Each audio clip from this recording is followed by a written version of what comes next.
கோவாவில் நடைபெற்ற சர்வதேச சிலம்ப போட்டியில் வீர தமிழச்சி சிலம்ப கலைக்கூடத்தில் பயின்ற மாணவர்கள் தங்கம், வெள்ளி, வெண்கலம் பதக்கம் வென்று சென்னை திரும்பிய மாணவர்களுக்கு உற்சாக வரவேற்பு அளிக்கப்பட்டது.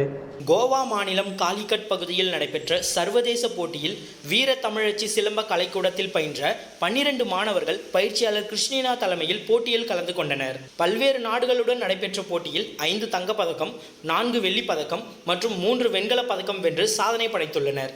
சென்னை ரயில் நிலையம் திரும்பிய வெற்றி பெற்ற வீரர் வீராங்கனைகளுக்கு உறவினர்கள் மற்றும் நண்பர்கள் சந்தன மாலை, சால்வை மற்றும் பூங்கொத்து வழங்கி வாழ்த்துக்களை தெரிவித்து உற்சாக வரவேற்பு அளித்தனர். பின்னர் செய்தியாளர்களை சந்தித்த பயிற்சியாளர் கிறிஸ்டினா பேசுகையில், கோவாவில் நடைபெற்ற சர்வதேச போட்டியில் வீர தமிழச்சி சிலம்ப கலைக்கூடத்தில் பயின்று பின்னர் செய்தியாளர்களை சந்தித்த பயிற்சியாளர் கிறிஸ்டினா பேசுகையில், கோவாவில் நடைபெற்ற சர்வதேச போட்டியில் வீர தமிழச்சி சிலம்ப கலைக்கூடத்தில் பயின்ற எனது மாணவர்கள் முதல் மற்றும் 2ஆம் பரிசு பெற்று பெருமை சேர்த்துள்ளனர்.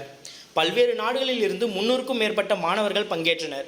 கடுமையான போட்டியில் வெற்றி பெற்றது மகிழ்ச்சி அளிக்கிறது எனவும், அரசு தரப்பில் பல்வேறு சலுகைகளை அறிவித்தாலும் அவை செயல்முறைக்கு வரவில்லை. எனவே அரசு அனைத்து விளையாட்டிலும் ஊக்கப்படுத்தும் விதமாக நடவடிக்கை மேற்கொள்ள வேண்டும் என தெரிவித்தார்.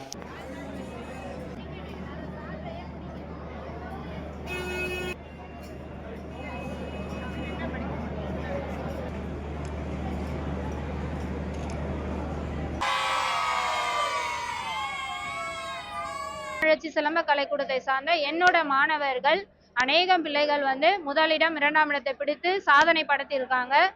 அதன் மூலமா பிள்ளைகளுக்கான இந்த இரட்டை கம்பு சுற்று கொஞ்சம் கடினமா இருந்தது. ஆனா அதுலயும் நம்ம பிள்ளைகள் சிறந்த ஒரு பர்ஃபார்மன்ஸ் பண்ணி நல்ல முறையில தேர்ச்சி அடைந்து பரிசுகள் பெற்றிருக்காங்க. கோரிக்கைன்னா, இன்னும் பிள்ளைகளுக்கு எல்லா ஒதுக்கீடும் தந்திருக்காங்கன்றது வெறும் வார்த்தை வடிவில தான் இருக்கே தவிர ஆலப்பாக்கம்